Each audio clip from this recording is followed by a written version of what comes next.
Hello everyone, my name is Bomb Show. Welcome to my channel. It's Bomb Show Television. Mushoma latest musho zvinenge zvichipisa nhasi tangoti tifambire nyaya dzacho tingoratidza mafans eBomb Show Television zviri kupisa kumuchato wamaititi, saka ndo zvataya nazvo akuratidza each and every video muchita sei muchiona muchinakirwa muchita sese.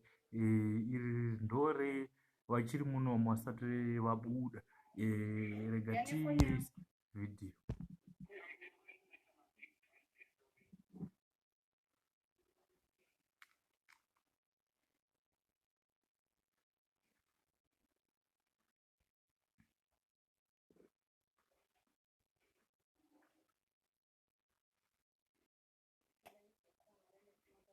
Saka apo patiri kuona apa vanga vachiri local.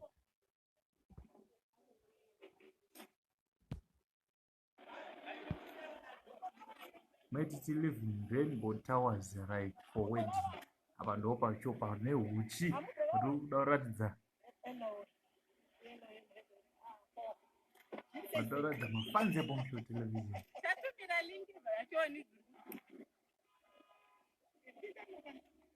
Ungatoona panzi Rainbow Towers apa chikuenda kunotsva.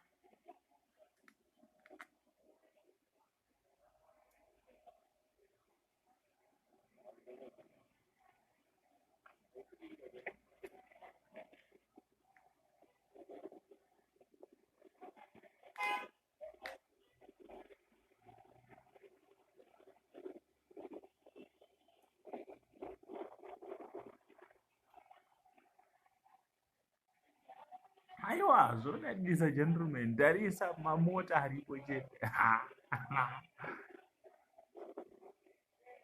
Nyange uchida kuvenga.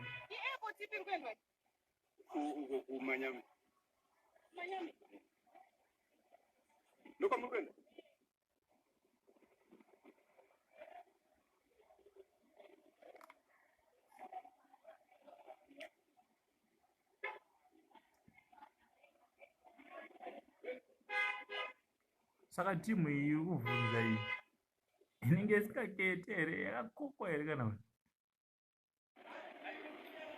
right. Izvi ndo zvichiitika, but pane huchi cheko chepo ndakuratidza mafans maititi vachisvika nehelicopter irawo mana izvo